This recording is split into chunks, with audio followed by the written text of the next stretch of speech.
Obrigado, presidente, pela presença.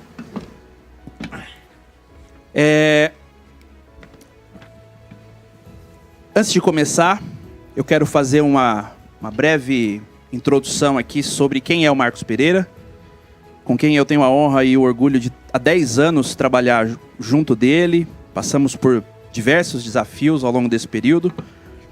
Marcos Pereira, ele tem 48 anos, ele é nascido no Espírito Santo, mas vive em São Paulo há 21 anos, e onde ele foi eleito deputado federal pela primeira vez em 2018, uma votação expressiva.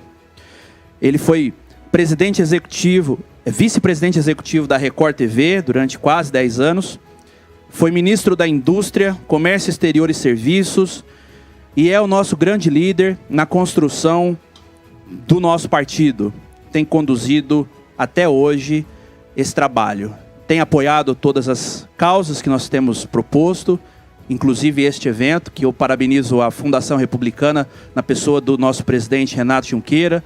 Trabalho brilhante, muito bem feito.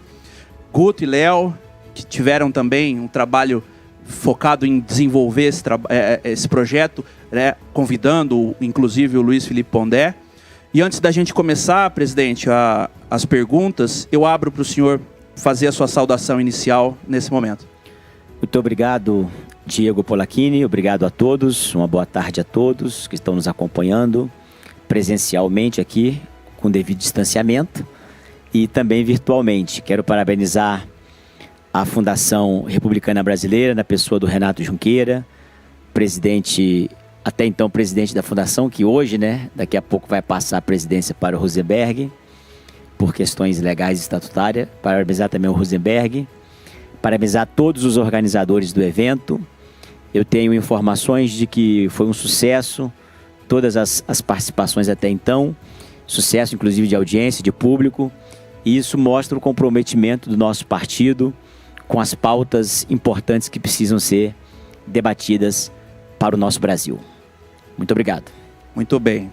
Realmente, aliás, presidente, é importante destacar, nós estávamos falando antes do senhor chegar, que a participação das mulheres aqui, a roda que elas fizeram de debate foi muito legal,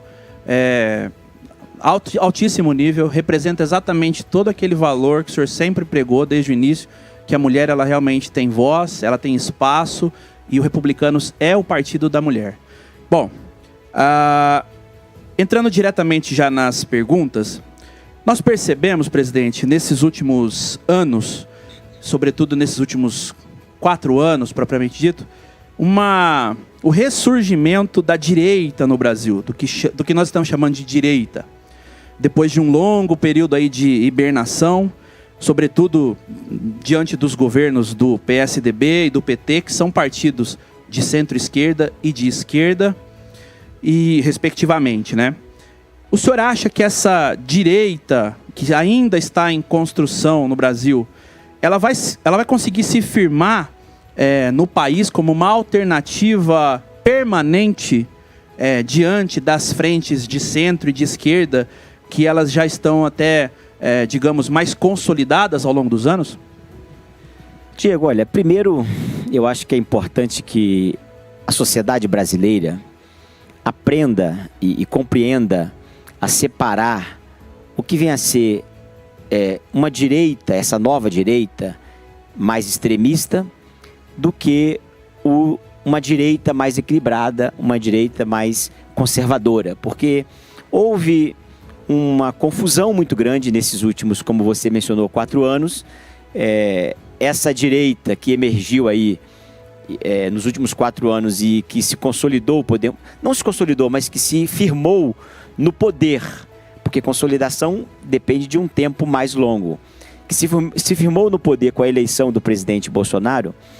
Uma parcela dela, não toda ela, tem um quê de extremismo, e os extremismos não coadunam, não convergem com o conservadorismo. Aliás, extremismo não tem nada a ver com conservadorismo.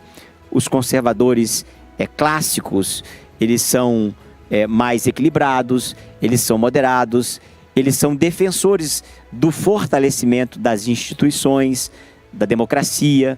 Então, eu acho que é um momento em que, depois de um longo período de uma centro-esquerda e esquerda dominando, governando o país.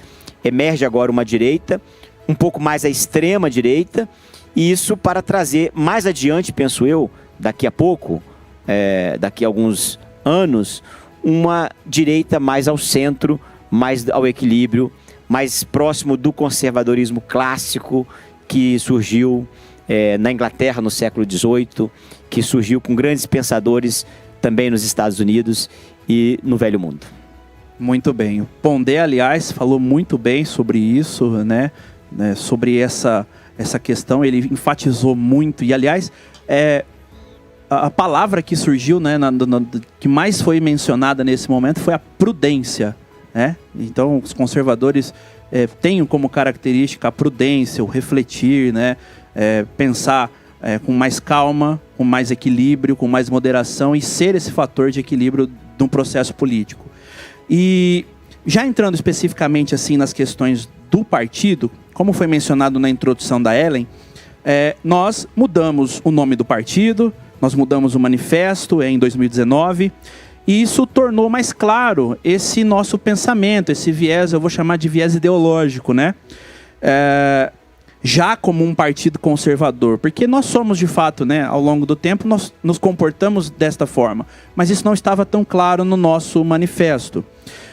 O senhor tem já sentido, andando pelo país, andando por São Paulo, sobretudo o seu estado, o seu domicílio eleitoral, que as pessoas passaram a se identificar mais com republicanos após essa mudança, passaram a se interessar mais por essa pauta depois dessa mudança? O senhor já percebeu isso ou não? Não tenha dúvida, nós temos visto isso não só em São Paulo, na capital, no interior de São Paulo, por onde nós temos rodado bastante, mas também em outros estados do Brasil. Faltava ao antigo PRB, hoje Republicanos, uma identidade. Nós fomos criados, nascemos no movimento em 2003, consolidado pela autorização do Tribunal Superior Eleitoral em 2005, disputamos a nossa primeira eleição em 2006, ali muito próximo ainda ao Partido dos Trabalhadores, o vice-presidente da República. Nós não podemos esquecer, a história não pode ser reescrita. O vice-presidente da República, Zé Alencar, que é o fundador e também foi presidente de honra do nosso partido, era vice-presidente da República naquele governo. E nós, então, desde que assumi a presidência do partido em 2011, viemos fazendo essa mudança de conceito, de políticas, de pensamentos, de filosofia, de ideologia, culminando com esse amplo trabalho que foi feito com grupos de discussões dentro do partido, com a mudança do nome em 2019 para Republicanos e o lançamento de um verdadeiro manifesto político, com um decálogo, com 10 propostas macro, como o partido pensa a questão da família, como o partido pensa a questão da política externa, da economia, como o partido pensa educação, saúde e outros temas também de relevância, como tecnologia, inovação. E nós verificamos que houve sim um grande interesse das pessoas por essa pauta, por essas pautas, aliás, por esse posicionamento mais firme do partido, até porque também, pela primeira vez, nós nos declaramos como partido de centro-direita e partido conservador, mas um partido também que busca o equilíbrio. E a sociedade brasileira, nós não podemos negar, pesquisas mostram isso. A sociedade, ela é conservadora. Aliás, o brasileiro na sua maioria, conservador, pela sua formação, inclusive, cristã, judaico-cristã. Nós não precisamos obviamente, ser cristão, não precisa ser judeu para ser conservador. Existem ateus que são conservadores. Porque o conservadorismo não está só nas questões dos costumes, mas, sobretudo, dos valores. Valores e respeitos às diferenças, respeito também às minorias, não achincalhar, não maltratar, não desprezar as pessoas. Tudo isso está dentro do caráter conservador e também ideológico que nós apregoamos desde esse manifesto aprovado em 2019 e que, obviamente, tem atraído a atenção e o interesse de muitas pessoas, não só da classe política, como também da sociedade organizada como um todo. Aliás, o senhor falou muito bem, né? Eu acompanhei durante esses 10 anos aí todo o seu processo dentro do republicano, do PRB e republicanos. No Ministério da Indústria ali, eu participei praticamente de 100% das agendas e eu percebi com muita clareza a sua forma de conduzir. O senhor sempre foi um homem do diálogo, do equilíbrio, de buscar consensos.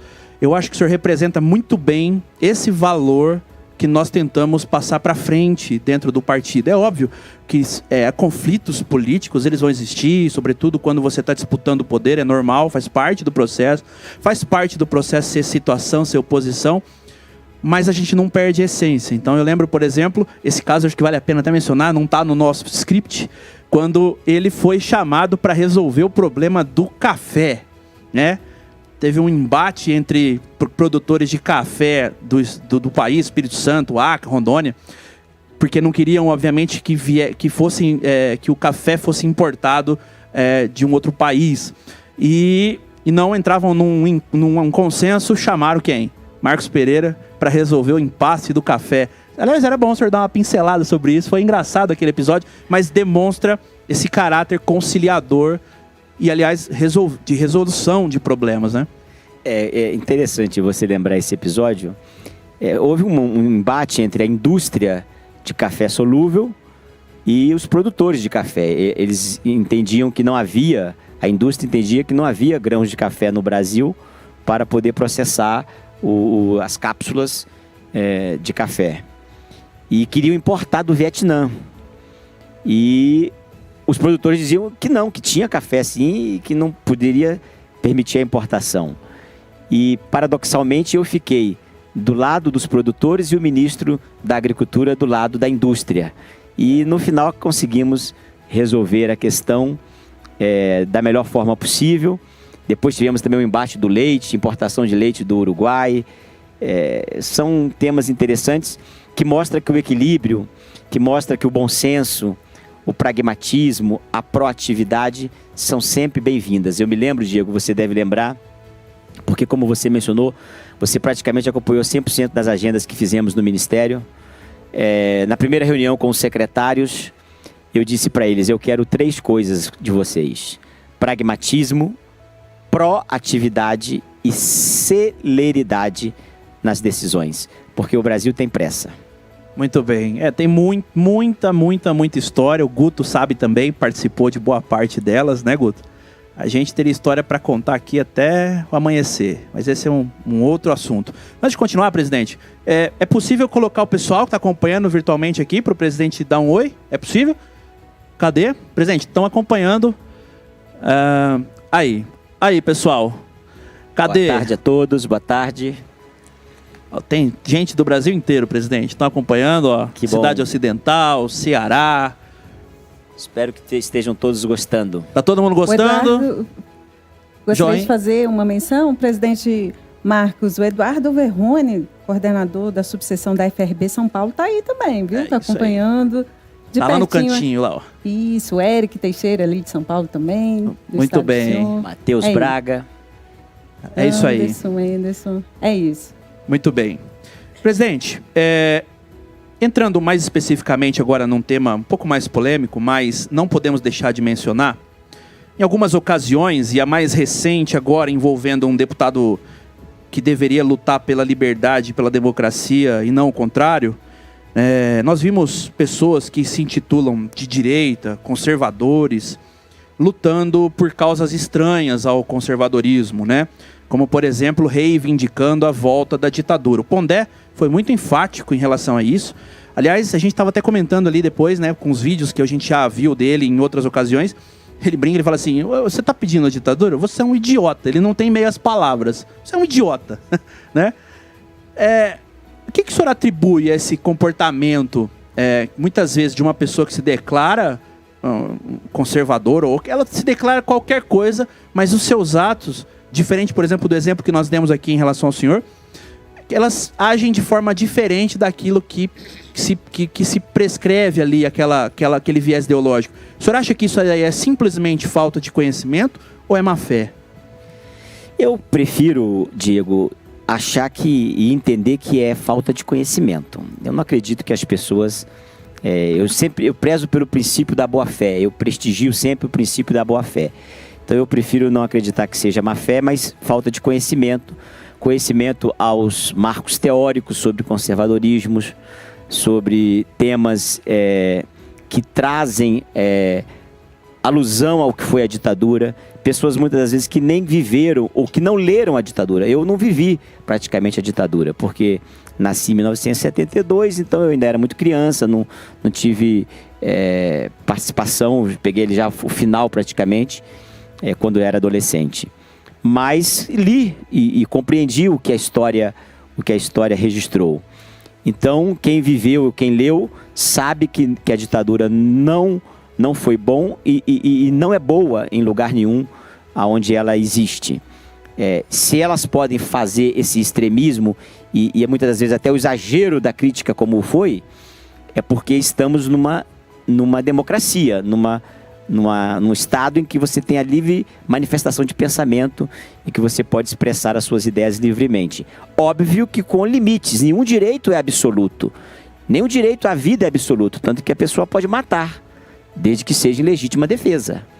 Então, é bom que se fique claro isso, de que eu acho que as pessoas não compreenderam o que é o conservadorismo, não leram o que é o conservadorismo, não tem marco teórico e por isso estão agindo com extremismo. E uma outra coisa que eu reputaria também responsável por isso é o surgimento desse fenômeno das redes sociais. As pessoas estão muito superficiais, porque a rede social ela é superficial. Ninguém se aprofunda no debate, ninguém quer ouvir, ninguém quer ler. Ela deixou de ser receptora para ser agora propagadora. Então todo mundo tem a sua verdade, todo mundo tem a sua opinião, sempre teve. Mas agora ela tem aonde externar, ela tem o seu canal, ela tem o seu veículo. E isso contamina um debate mais teórico, mais profundo, mais substancial e mais alicerçado. Portanto, eu acho que é falta de desconhecimento. Muito bem. É bom lembrar também que em 2019, antes da pandemia, o senhor foi um idealizador de um seminário que discutiu democracia, justiça e direito. E lá naquele evento nós recebemos ali juristas, advogados, ministro do STJ. Foi um debate muito rico, aliás, ele está disponível online, eu acredito que no site da Câmara tenha. Eu recomendo que vocês que tenham interesse de ver aprofundado esse debate. Foi muito bom, muito legal. Por exemplo, o Dr. Lênin Streck, aliás, escreveu um artigo maravilhoso esses dias na Conjur, né? Que estava lá, inclusive, no evento. É um dos juristas mais renomados do Brasil, tratando desse tema. O senhor foi muito enfático, fez um discurso duro ali em defesa da democracia, né, contra esses arroubos autoritários. Claro, com muita ponderação, como sempre. Focando agora especificamente no nosso partido, presidente, com a cláusula de desempenho, né, que é essa que a gente chama de cláusula de barreira, vão sobrar alguns poucos partidos nas duas próximas eleições. É o que se espera, é o que os analistas, o que os presidentes de partidos, políticos, enfim, avaliam por causa dessa cláusula de desempenho. Nessa última eleição, é bom lembrar, em 2018, 14 partidos foram atingidos por essa cláusula. Destes 14, 3 já deixaram de existir, foram fundidos ou absorvidos por outros partidos. A cláusula avança na próxima eleição, ou seja, o desafio do Republicanos é grande, nós temos que continuar trabalhando, e o segredo, como o senhor costuma dizer, o segredo do sucesso eleitoral é a campanha permanente. Então nós temos que continuar trabalhando diariamente, construindo o partido, focado e olhando para isso. Mas daqui 2 eleições, a previsão que alguns fazem é de que podem sobrar 8, 10 partidos. O senhor acha que nós estaremos entre esses 8, 10 partidos? Eu não tenho dúvidas que nós estaremos entre os 8 ou 10 partidos. Alguns analistas, alguns cientistas políticos acham que teremos aí 2 ou 3 partidos de esquerda, 2 de direita e o restante de centro. Nós estamos trabalhando desde que assumi a presidência nacional do extinto PRB, hoje Republicanos, com pragmatismo, com planejamento, com muita seriedade, com muito investimento, para poder continuar crescendo. O Republicanos, desde sua fundação, sempre cresceu. Aliás, agora, na eleição municipal do ano passado, foi um dos partidos que mais cresceu. Está entre os 10 maiores partidos do Brasil em número de vereadores e prefeitos. Estamos também entre os 10, salvo engano, a 8ª bancada na Câmara dos Deputados. Já tivemos neste mês de fevereiro, no início do mês, uma reunião com os presidentes estaduais para traçar os objetivos, os planos e as metas para 2022.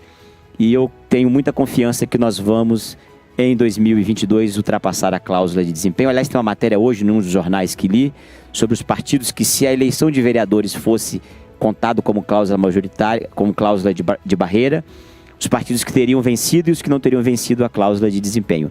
E o Republicanos está lá muito bem colocado. Nós vamos vencer sim em 2022 com muito trabalho, com muito planejamento, com muita força, com muito empenho. E em 2026, quando a cláusula atingirá os 3%, a partir de então de 2027, eu tenho certeza que nós estaremos entre esses 10 estimados partidos que sobreviverão no Brasil. Até porque temos uma liderança muito consolidada, temos um trabalho muito bem feito. A nossa fundação é uma fundação de excelência, com cursos gratuitos, vários cursos para os filiados, para os não filiados, cursos de idiomas, cursos de cidadania. É o único partido político do país que tem uma faculdade credenciada, registrada, autorizada pelo MEC, pelo Ministério da Educação, com curso de graduação em ciência política, pós-graduação em gestão pública, marketing político, direito eleitoral, direito constitucional, entre outros. Então, nós estamos preparando os nossos filiados, os nossos companheiros, os nossos deputados, vereadores, prefeitos, para que o partido seja seguramente uma das principais forças. Já é uma das principais forças do país, mas o será muito mais por conta desse trabalho de base que está sendo feito. Portanto, não tenho dúvidas que estaremos lá por conta de tudo isso, e aproveito para convidar, obviamente, as pessoas que estão nos assistindo, se há alguém que ainda não é filiado ao partido que está assistindo, que possa se filiar, aqueles que são filiados, que não fizeram ainda o seu recadastramento, que o façam, e que possa nos ajudar a construir essas bases, preparando para a eleição de 2022. Muito bem. Antes da gente ir para o encaminhamento final, eu gostaria de fazer uma pergunta. Um sonho de todo partido sério, de todo político que trabalha, que milita na política, é obviamente alcançar as posições de poder, de comando. Hoje nós temos uma força muito grande no parlamento, nos parlamentos, né? Câmaras de Deputados, assembleias, câmaras municipais. Avançamos bastante nas prefeituras esse ano. Nós vamos ter um candidato a presidente da República um dia, em algum momento? Esse é o objetivo de todo partido político que é sério e que deseja realmente debater políticas públicas com seriedade, pensando no bem comum, pensando no bem-estar da sociedade. Eu acredito que teremos sim, quando não sabemos ainda. É verdade. Temos alguma pergunta, Ellen, dos nossos internautas? Cadê o pessoal aqui na tela? Dá para colocar aqui mais uma vez? Cadê o pessoal? Aí. Temos aqui algumas pessoas de alguns estados. Tem alguma pergunta? Não? Chegou. Roberto Santana, de Minas Gerais. Qual o projeto do Republicanos para os próximos 10 anos? Presidente. O projeto é desenvolvido ano a ano, desenvolvido cada eleição, já que nós temos eleições de 2 em 2 anos. Primeiro, obviamente, continuar crescendo, aumentar a nossa bancada de deputados federais e de senadores, de deputados estaduais na próxima eleição, elegendo aí um número maior de senadores, já vista que nós só temos 2 senadores, mas eleito pelo partido somente um, e também conquistar alguns governos de estados, não está descartado.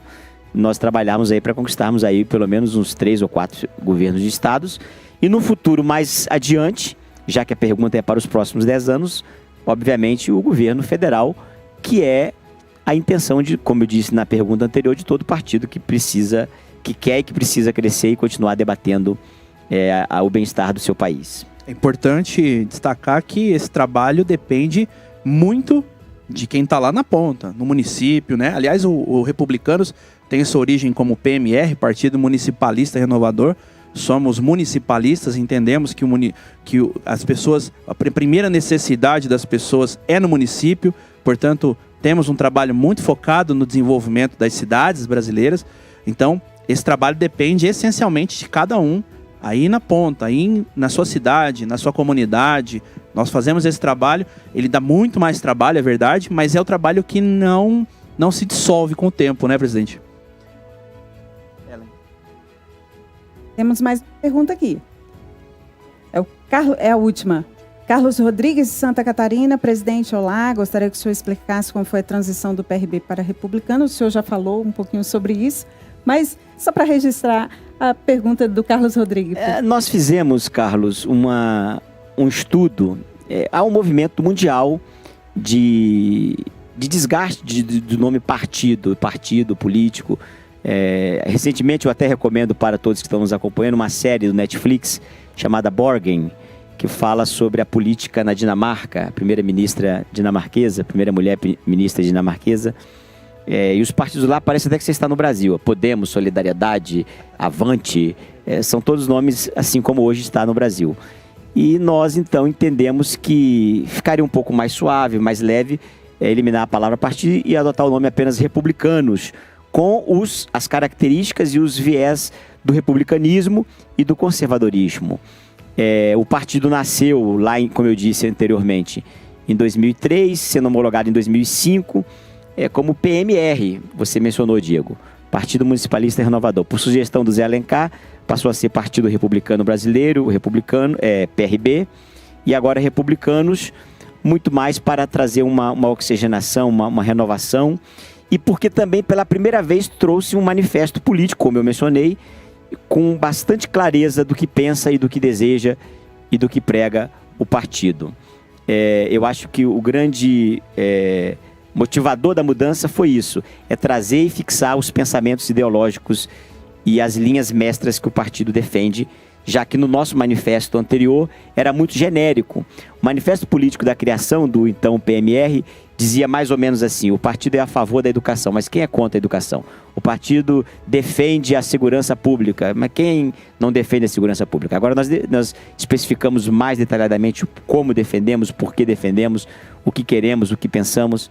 Então foi muito mais nessa linha que se deu essa mudança.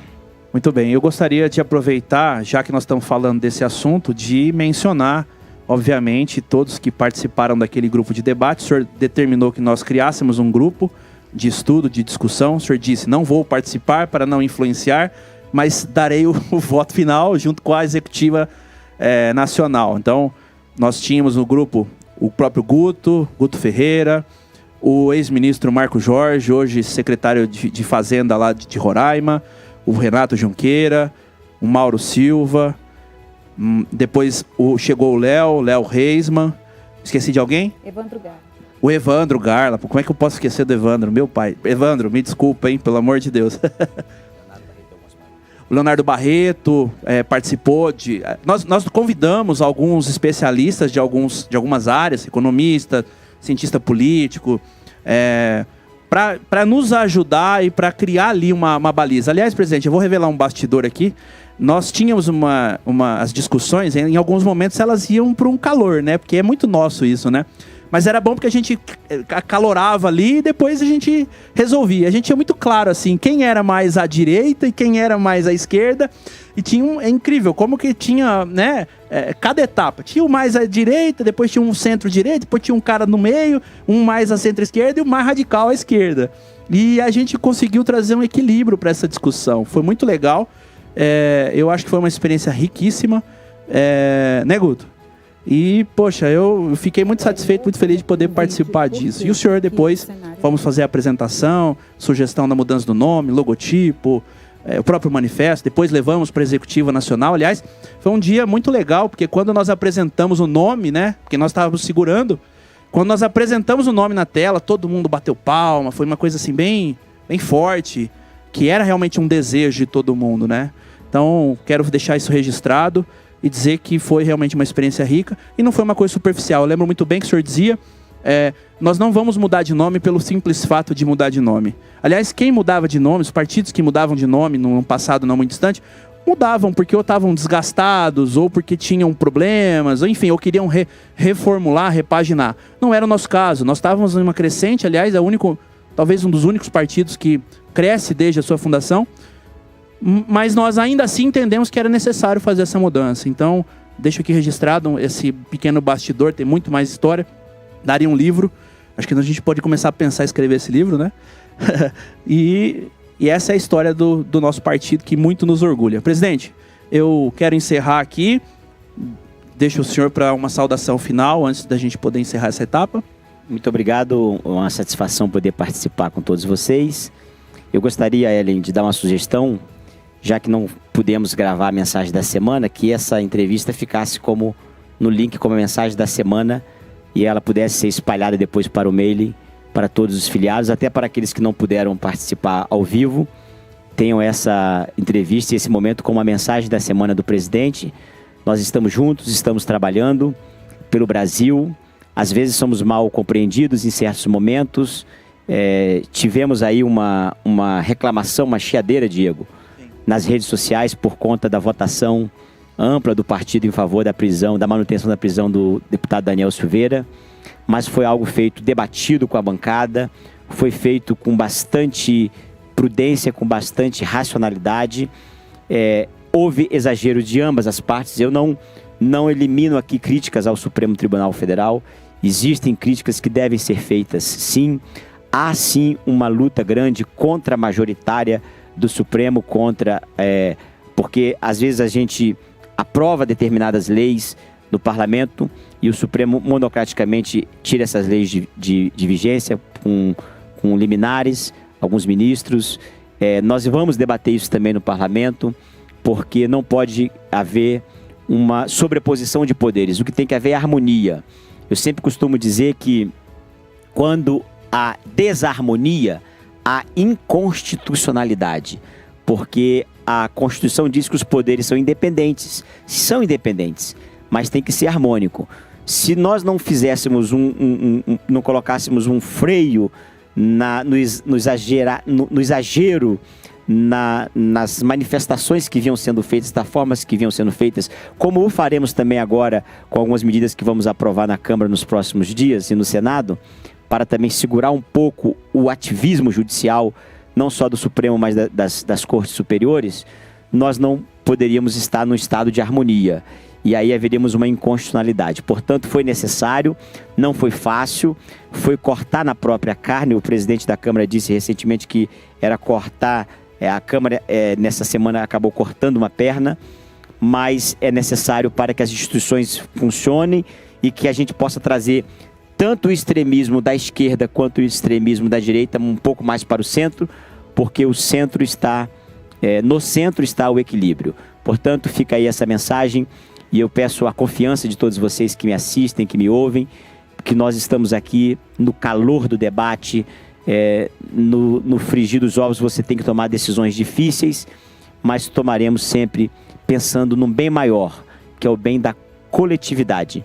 Nós não vamos nos preocupar com os nossos interesses pessoais, mas com os interesses da coletividade acima de tudo.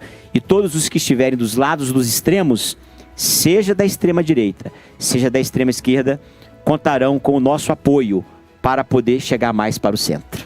Muito bem, esse esclarecimento ele é fundamental. Muita gente realmente questionou, né, a decisão. Realmente não é uma decisão fácil, mas eu tenho plena confiança na nossa bancada, na sua liderança. Eu acho que os republicanos de todo o Brasil podem confiar nesse trabalho, nessa decisão e em outras que já foram tomadas e que se mostraram acertadas e as que virão no futuro. Às vezes, se me permite, só para terminar, no momento que você toma a decisão, a pessoa que não conhece, que não está nos bastidores, que não sabe os detalhes do que está acontecendo, ela não compreende. Até porque, como eu mencionei anteriormente, o debate nas redes sociais é muito raso, é muito superficial. E não dá para você tratar de um tema de tão profundidade como esse por uma postagem no Twitter de 140 caracteres ou uma mensagem no Facebook respondendo a pessoa. Eu só peço a confiança de vocês, porque como você disse, Diego, outras decisões que tomamos no passado, que aparentemente parecia que não tinha sido boa, acabou sendo boa. E o tempo será o senhor da verdade. Muito bem. Bom, quero agradecer o presidente Marcos Pereira, deputado federal, ex-vice-presidente da Câmara dos Deputados, ex-ministro da Indústria, pelo tempo. Nós sabemos que a pauta da Câmara ela é intensa, ele provavelmente deve voltar agora para continuar o seu trabalho no Congresso. E agradeço a todos vocês que acompanharam de todo o Brasil esse momento e faço votos que vocês continuem acompanhando o trabalho da Fundação, os nossos cursos, palestras, tudo isso feito para que você possa se aperfeiçoar cada dia mais.